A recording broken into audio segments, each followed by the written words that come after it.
Good morning everyone. So let me start the day by feeding these birds waiting already there. Oh, they are coming one by one now. There.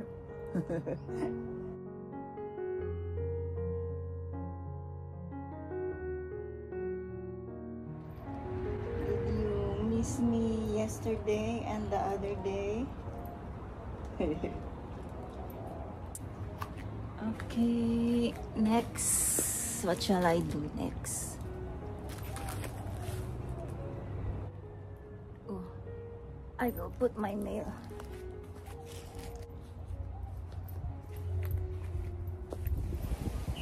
Oh, windy today.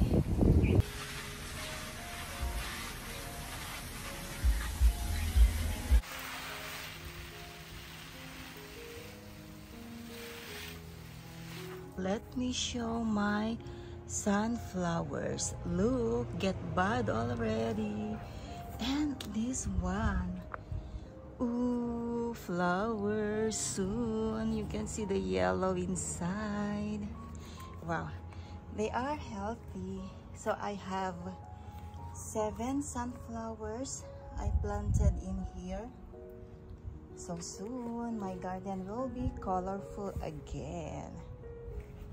There, this will be the first flower. I get the onion leaves for my bulalo later for dinner. Thank you. See guys, it's good to have plants. You can save money.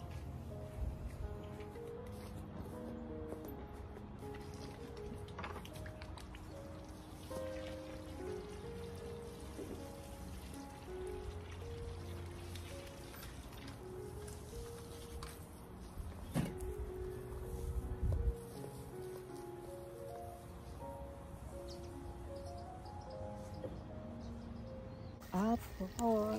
Oh, get plenty weeds.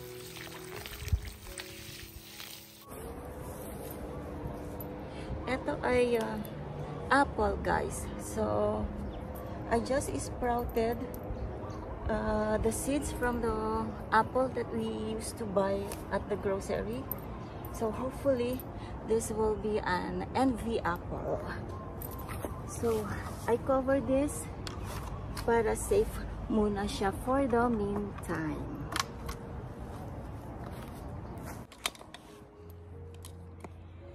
Whew, it's hot. Oh, my hand dirty already. Okay, so next, let me check if get lemon. Because later, I will be cooking bulalo. And why do I need lemon?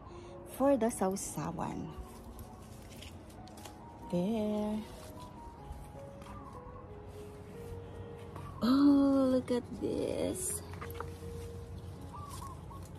Soon I will be picking a lot. And one more thing. Look at this, guys.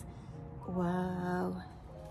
Oh, soon I will be harvesting this one. And oh, I will be saving a lot of money because this is expensive in the store. There. Ooh, almost touching the ground. See? Wow. Nice. Ah. Plenty, look.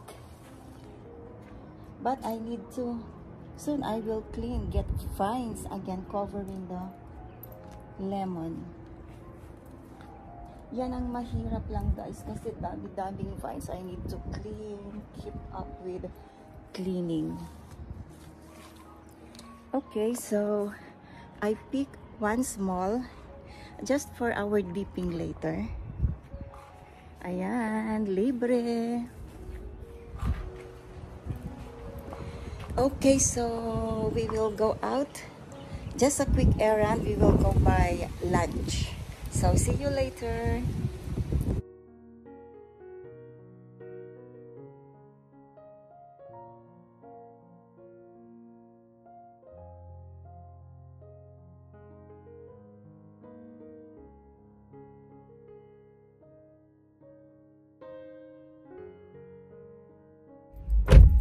Let's go pick up food.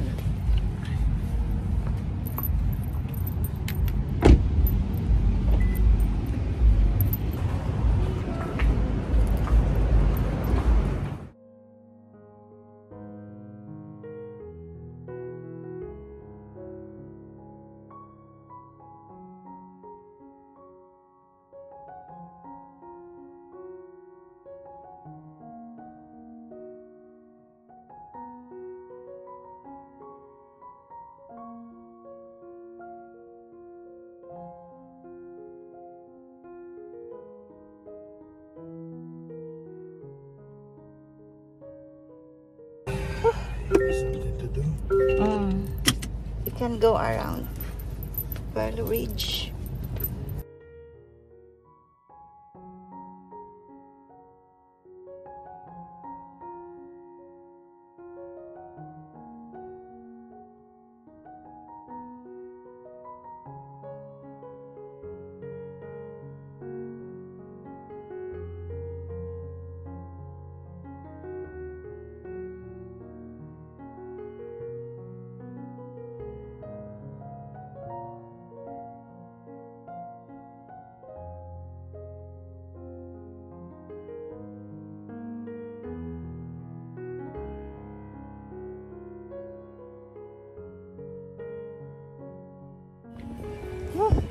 We stopped by somewhere and just look around. There, can play.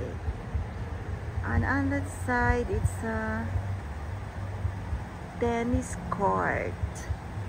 Let's go home.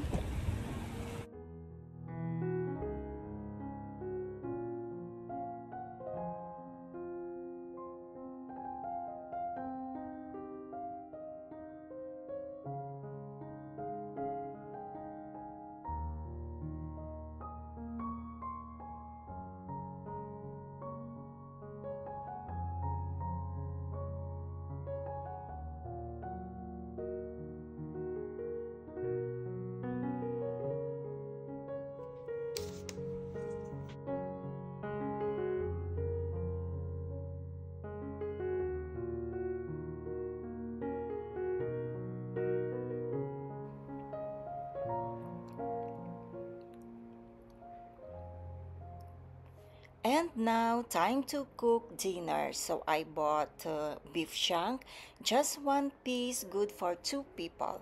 So the first thing I did, I tenderized the beef shank. And now I am sauteing garlic and onion, and then I will put or add the boiled tender beef shank. Let's add or put some fish sauce sa ating mga Filipino. Ito po yung patis for flavoring. So, I will cook this 1 to 2 minutes para lang po ma-absorb nung beef yung ating patis, onion, and garlic. Next is I will add water. So, maglalagay po tayo ng tubig. Enough for making a soup. Ayan. Likewise, I have half of beef cube for flavoring as well. Ayan, medyo kumukulo-kulo na yung ating soup. Maglalagay din po ako ng star anise. Why I put star anise? Because it gives a unique and very delicious taste to the soup. If you haven't tried yet, please do try.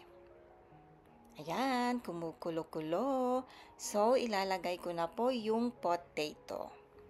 Ang pagluluto po nito, mabilis na lamang kasi tender na yung ating beef. So, I cover and now let's check kung okay na yung potato. Ayan, half tender na siya, meaning I can also add the green beans and of course the cabbage. Super delicious. If I cook beef shank like this, I put a lot of vegetables.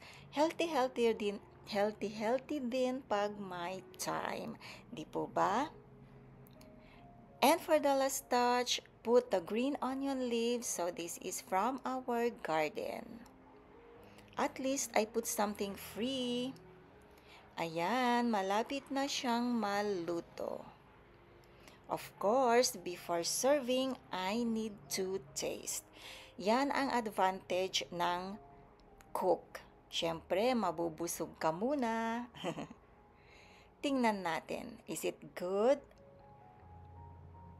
Oh, mukhang approve naman. Everybody, let's eat.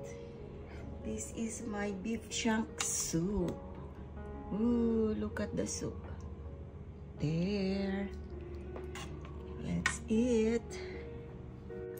Yeah, you can make your own sausawan. The dipping in here is lemon, shoyu, spicy vinegar. Hey, you're full already. You did not eat yet. Oh my God. Already full. I like the beans. Here, I have gas. This is the time to eat vegetables if like this.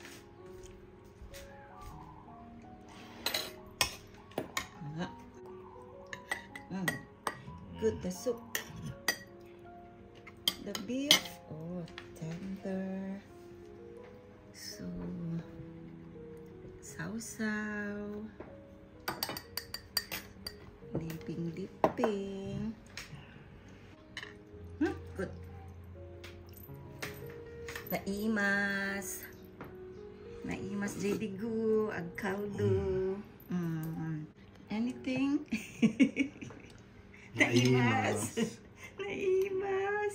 Okay, thanks for watching. Let's eat.